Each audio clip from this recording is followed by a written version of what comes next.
Hello বন্ধুরা, আসসালামু আলাইকুম। কেমন আছো সবাই? আজকে আমি গিয়েছিলাম বাজারে বাজার করতে, কারণ তোমাদের দাদা ভাই কালকে কাজে থেকে ফিরতে অনেকটা লেট করে দিয়েছিল, রাত হয়ে গেছিলো, যার কারণে আর বাজার করতে পারিনি। আর সকালবেলা আবার কাজে চলে গিয়েছে আমাকে কিছু টাকা পয়সা দিয়ে। তো আজকে ওই জন্য আমি বাজারে গিয়েছিলাম। তো দেখো, বাজারে কিন্তু একটু বেশি বেশি করে পুঁটি মাছ নিয়েছি। পুঁটি মাছ খেতে তোমাদের দাদা ভাই ভীষণ ভালোবাসে।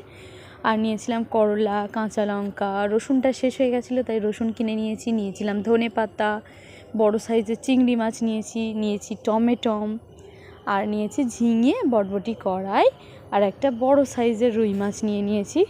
তো রুই মাছ দিয়ে আজকে কিন্তু ঝিঙে দিয়ে রান্না করব। তো আমার বাজার ঘাট কমপ্লিট হয়ে গেছে। দেখো, মাছের ডিমও নিয়েছিলাম। মাছের ডিম দিয়ে করলা দিয়ে ভীষণ টেস্টি একটা ভীষণ সুন্দর রেসিপি হয়, সবাই জানো সেটা। তো এই ছিল আজকে আমার বাজার ঘাট। তোমাদের কেমন লাগলো আমার বাজার ঘাট জানিয়ে একটা লাইক কমেন্ট শেয়ার করে দিও।